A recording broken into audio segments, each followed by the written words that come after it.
Thank you, Chris. I really said it off the mic, but I'll say it on the mic too. I appreciate you so much. I really do. I look up to you.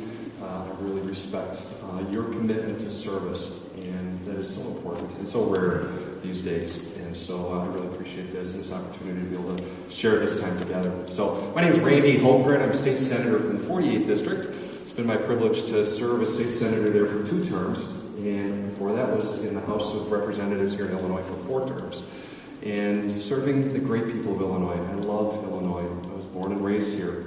This is a great state, but it's a state that I'm concerned about, as well as our nation. I feel like we're, in many ways, heading in the wrong direction, and we need to make a turn. I feel like 2010 feels like a tipping point year to me. Either we go over this cliff, or we pull back, and we say, you know what, we're not going there. This isn't what we bargained for. This isn't the kind of change we were talking about. And we need to pull back from that. So I want to do a couple things today, if that's okay. My hope is to really start off, to be a little bit different. It's really going to be the most different talk I've given this whole campaign. And it's really less about the campaign and more about what God's doing in my heart and what's really brought me to this point of running for Congress. And so if that's all right, I liked how Chris asked permission to kind of do something a little bit different, but I hope I can have your permission to do the same thing. I'm talking a little bit about what I see going on and why it's so important for us to step up and speak up and shout out and be a part of this process in one way or another. So I want to start out today by having a little quiz. We need to get your blood flowing, get your brains engaged. With politicians talking, I know it's easy for you to kind of glaze over. I don't want that to happen. I want you to stay engaged here. So I've got a really tough quiz for you of famous Illinois politicians, and it's a quote from famous politicians, public servants here in our state. I need to see if you can identify who said this statement. Okay, it's 2 different quotes, so listen very carefully. The first one is, I want in all cases to do right. I want in all cases to do right. That was an Illinois politician that said that, public servant. Second one, listen carefully. I've got this Senate seat, and it's bleeping golden. I'm not going to give it up for bleeping nothing. Okay, the 2 options, one was Abraham Lincoln, and one was Rod Blagojevich. Can you kind of guess who said which? To me, I laugh, but I also cry inside. Both Chris and I, almost exactly a year ago, we got called to a duty that I never expected that I'd have to serve.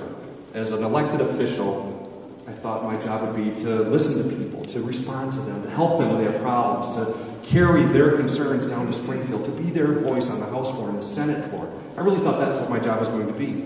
And it's a challenging job. It's a job I really enjoy. I didn't expect my job to be sitting as a juror of a sitting governor who had abused his authority, had taken responsibility, the authority that we had given him to act on our behalf, and instead acted on his own behalf.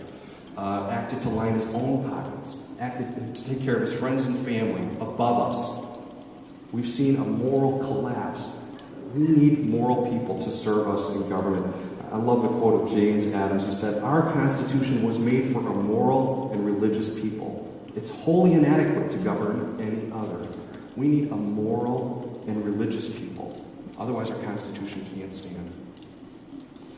People want to believe that personal morality and character doesn't really matter when it comes to leadership, that you can have compartmentalized. So you can do this at one place and then go and do this someplace else. I don't believe that.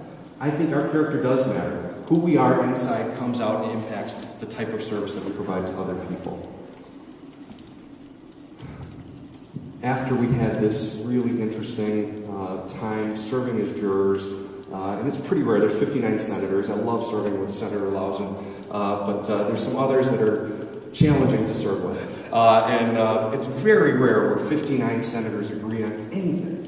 But you know what? After this week-long process of hearing all of this corruption and all of this abuse, we had an opportunity, not once but twice, to stand up and be able to give our vote of what we felt like should happen to our sitting governor.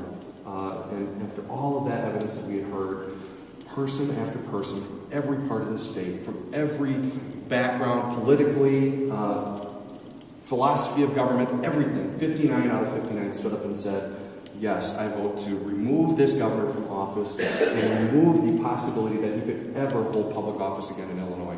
There was that agreement across the board.